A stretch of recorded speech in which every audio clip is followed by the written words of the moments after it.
o novo palco do América. E quem sabe também dos grandes clubes de São Paulo que podem mandar seus jogos aqui. Você é o nosso convidado agora para conhecer o Teixeirão. O estádio novo do América tem 39 mil metros quadrados. Segundo a diretoria do clube, a capacidade é para 60 mil torcedores. Com a interdição do Morumbi, liberada apenas para 17 mil lugares, e do Pacaembu, hoje com capacidade para 28 mil pessoas, o Teixeirão passa a ser o estádio em condições de receber o maior número de torcedores. O colorido do Teixeirão tem uma razão especial. Cada uma dessas cores representa uma ala do estádio, das gerais às cativas. O vermelho e branco central é a cor oficial do América. Agora que você já conhece o estádio, vamos falar de novo da história do clube.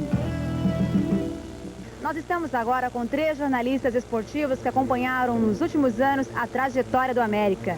Mário Luiz, comentarista, Hitler Fett, narrador, e Edivar Villa, também comentarista. A gente começa conversando com o Mário Luiz. Mário, é verdade que você já cobriu a inauguração de 4 estádios? É verdade, embora eu não seja tão velho quanto possa parecer, cobri a inauguração do Palma Travassos em Ribeirão Preto, do Comercial, em 1964. Depois o estádio do Botafogo, em Ribeirão Preto, Ribeirânia, o Rio Pretão, aqui, o estádio do Rio Preto, e o estádio Parque do Sabiá, em Uberlândia. Bom, nesses anos todos que você cobriu aqui o América, qual foi o grande momento da história do clube? Olha, acho que grandes momentos aconteceram. Eu poderia citar no campo, quando o América chegou a disputar a final de um campeonato paulista. Foi a fase final de um campeonato paulista na capital. Todos os anos que o América disputou o acesso e conseguiu, também isso foi realmente muito valoroso. Agora, na minha opinião, este é o grande momento da história do América, a inauguração do Teixeirão. Não há dúvida nenhuma que é. E tem alguma história interessante sobre os bastidores do futebol? Eu teria muitas, mas eu vou citar apenas aquilo que aconteceu no jogo entre América e 15 da cidade de Jaú. Foi o jogo da marmelada, todo mundo sabe disso. Torcedores jogaram cadeiras para o gramado do Mário Alves Mendonça. E a única coisa que até agora eu não sei é por que eu estava escalado para comentar aquele jogo e às 17 horas e 30 minutos eu fui informado que estava substituído pelo Villa. Essa é uma história curiosa. Agora, outra coisa que eu gostaria de citar, já dentro do campo, foi numa partida também mais ou menos com a cara de América e 15 de Jaú. Foi um jogo entre América e Comercial de Ribeirão Preto, em que o empate para os dois servia. E o jogo estava 0-0, ninguém chutava gol, até que numa jogada pelo lado esquerdo houve um cruzamento e um centroavante que o América possuía muito bom, chamado Milton, ele fez um gol de orelha, literalmente gol de orelha, América 1, Comercial 0. No meio do gramado do Mário Alves Mendonça, o meia Jair Bala do Comercial literalmente abaixou e comeu grama. Ele comeu o gramado de tanta revolta, de tanta frustração, e o América venceu de 1-0. Mário, qual foi a melhor formação do América nesses tempos todos? Bem, eu não sou do tempo de Ambrósio, Chatara, Fogosa, Dozinho, não conheci esses jogadores. Então, pelo menos entre os jogadores que eu vi jogar, eu considero o Luiz Antônio o melhor goleiro de todos, embora Getúlio e outros realmente fizessem sucesso. Paulinho na lateral direita, na zaga central o Adelson, porque não viu o Santos jogar. Na quarta zaga o Nelson Coruja e na lateral esquerda o Ademir Gomes. O meio campo eu formaria com o Vanderlei Paiva, o Raul e o Valtinho. E eu formaria esse ataque que hoje seria infernal. Marinho, Luiz Fernando, que foi até artilheiro do Campeonato Paulista daquele ano, e na ponta esquerda o Marco Aurélio, um jogador cearense. Bom, vamos começar agora um pouquinho com o Edivar Villa, que é o homem das estatísticas. Edivar, você tem algum número interessante para falar para a gente sobre a América, alguma coisa nessa história do clube? Sem dúvida nenhuma. O América, na sua história, ele, por exemplo, você faz uma computação de resultados nos jogos do Mário Alves Mendonça, a América acentua na sua participação desde seu advento, participando de competições oficiais, ele chega a 80% de resultados positivos. Quer dizer, é um detalhe curioso que o próprio torcedor do América ignora. Mas o América teve 20% apenas de decepção para uma torcida. Então, como está hoje, praticamente deixando de lado o estádio Mário Alves Mendonça, vindo para a Casa Nova, Teixeirão, que é uma realidade, que é, sem dúvida nenhuma, algo que enaltece não só o América, mas a própria São José do Rio Preto, com seu potencial econômico e financeiro, evidentemente que nós esperamos que o América tenha esse ritual, seguindo esse ritual, para dar alegria à sua torcida, como deu até aqui. Porque o torcedor do América, a partir de agora, a gente dizendo isso aí, ele vai analisar, vai colocar os números e que ultrapassa a 80%, chega a entre 81% e 82% os resultados positivos obtidos pelo América em todos os jogos oficiais realizados no Mário Alves Mendonça. Vila, conta uma coisa pra gente. O América teve algum grande marcador do Pelé? Sem dúvida. A América teve o Nelson, foi um elemento que marcou muito bem. O Julinho, pouco tempo, uma ou duas vezes apenas, mas mostrou habilidade e tinha mais ou menos um esquema tático definido para quando o Santos jogava aqui. Tanto é que o Santos nunca conseguiu golear o América de 8, 10, como aconteceu com o Botafogo, não. Porque na era Pelé, o Santos chegou a ganhar do Corinthians de 7-1 em pleno Pacaembu. Depois, no meio de semana, jogou com o América, ganhou de 2-1 e Deus sabe como. Agora vamos conversar com o Hitler Fett. Hitler, o que tem aí de muito interessante nessa história do América?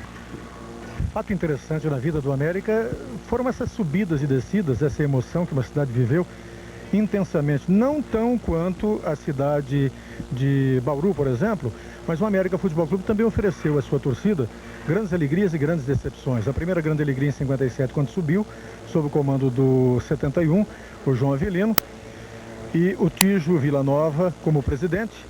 Em 61, quando desceu, quando caiu, para desespero total da cidade, que estava ainda com aquela euforia da subida, sob o comando na presidência do Dr. Olavo Taufik, e quando voltou em 63, já então com Rubens Minelli no seu comando. Foram alegrias e foram decepções que marcaram a vida do América e marcaram também para a gente da imprensa a história da agremiação vermelhinha. Na sua opinião, qual foi o melhor jogo que aconteceu lá no Mário Alves?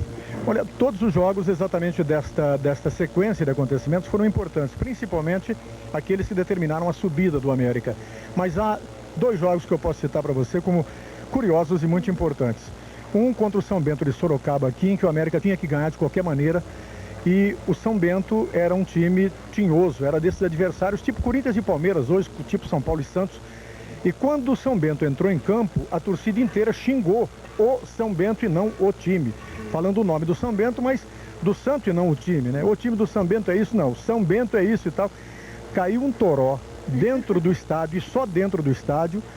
Foi preciso 40 minutos para a torcida inteirinha dentro do gramado puxar a enxurrada que se formou, mais de um palmo sobre o gramado, para ter o jogo de qualquer maneira, porque a rivalidade era muito grande. O América ganhou de 6-1 e daí ele caminhou para a recuperação do título. O outro foi um fato inédito que eu acho no mundo em questão de arbitragem. Quando o América subiu goleando aqui o São Bento de Marília por 5-1, o único árbitro que eu acho que aconteceu esse fato foi o seu Elvio Lofrano. Foi carregado em triunfo no ombro pela torcida do América. Ô Hitler, e essa vinda do América para o novo estádio no ano do cinquentenário é um marco na história, né? É, sem dúvida é um marco. É um arrojo da equipe americana. Um fato que a gente que esteve aqui quando se plantou a pedra fundamental não acreditava. A gente olhava para essa imensidão toda em volta e onde foi plantada a pedra fundamental e não se acreditava que aqui pudesse um dia ser plantado um estádio. E quando se pensava no estádio também não se pensava em tudo isso. Hoje, graças a Deus, a gente tem uma realidade muito gostosa de ver e que vocês, através da Globo, estão mostrando para todos nós. Conta para nós qual é o gol que você gostaria de narrar aqui hoje. Bom, o gol que eu gostaria de narrar aqui era o de abertura da contagem no jogo contra o São Paulo, né? Esse jogo contra o São Paulo. Eu gostaria do 1-0 do América ser narrado por mim. Porque eu não fiz o último do estádio Mário Alves Mendonça, mas com certeza eu fiz um dos mais importantes. Esse do Ednan no campeonato passado, em que segurou o América na divisão de honra, quando ele com empate poderia cair. Bom, vou te fazer uma pergunta agora que depois vou fazer para os outros dois convidados também. Como você define o Birigui? O Birigui é dessas figuras que você não pode ter como passado. O Birigui é sempre presente, o Birigui é sempre atuante.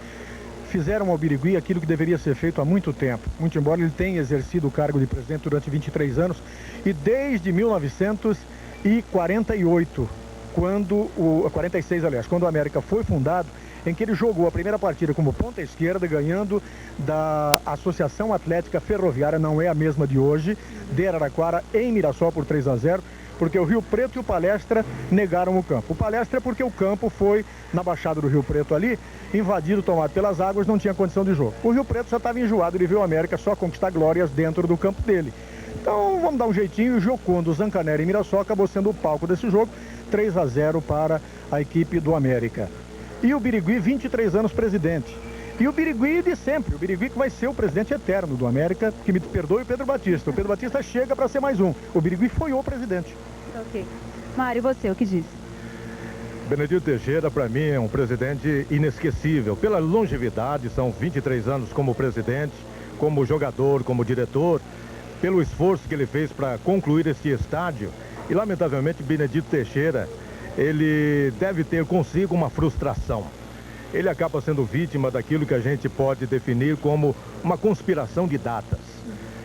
Qual o plano de Benedito Teixeira? Era inaugurar esse estádio na condição de presidente. E o América inaugura o estádio 12 dias apenas após a saída do Benedito Teixeira. Então, acho isso uma conspiração de datas.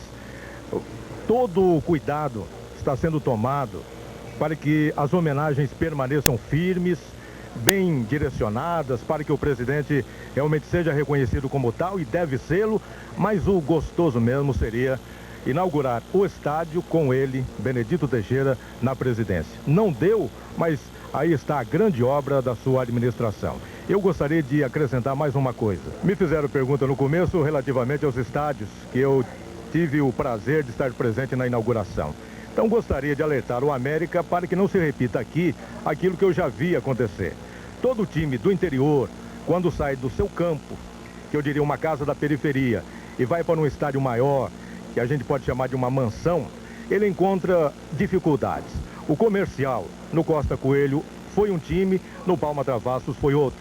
O Botafogo, no Luiz Pereira, quase imbatível, ao se transferir para a Ribeirânia, ele chegou a cair de divisão e agora está voltando à principal divisão. No caso do América, nós podemos considerar da mesma forma. No campo da Vila Santa Cruz, você trazia 2.000 pessoas e ali você fazia um barulho. O mesmo barulho aqui no Teixeirão só pode ser feito por 8.000 pessoas, um estádio 4 vezes maior. Então aquela pressão contra o adversário diminui, o torcedor do América fica mais distante, e isso realmente não pode acontecer com o seu América aqui na sua nova praça de esportes. Tá bom. Vila, como é que você vê o Birigui? Eu defino o Birigui como simplicidade, humildade, mas uma inteligência incrível. Lembro-me que o Birigui, no primeiro ano que assumiu o América, porque dizer que o Birigui é bonzinho, o Birigui tem algo inédito, que é o fato de estar numa área perigosa, que é o futebol. O futebol é muito polêmico, você, por naturalidade, tem inimigos, o Birigui não tem. Ele não tem inimizade. Mas nem por isso o Birigui peitou árbitro, comprou árbitro, aprontou. Eu lembro no primeiro ano de administração do Birigui, um jogo Botafogo e América. No primeiro tempo, o Botafogo, dominando o América como queria, fez 1-0 com o Paulo Leão. Só não fez o segundo gol porque um bandeirinha lá não deixou. Aí tinha um diretor de futebol, Varley, era um industrial de Rio Preto. Aí ele entrou para o vestiário. Evidente que era uma determinação do seu presidente, só que o Birigui ficou bonitinho ali na tribuna, sentadinho, como quem não queria nada com a coisa. O Varley, que tinha um biotipo bem avantajado, foi lá e sacudiu o seu Vilmar Serra, que era o árbitro, dando-lhe de encontro à parede umas 4 ou 5 vezes. Resumindo, segundo tempo o América ganhou de 3-1, só que 2 vezes na cal, 2 pênaltis. E aliás, nenhum aconteceu. Teixeira, sem dúvida, é um mito que é uma marca positiva na nossa querida São José do Rio Preto.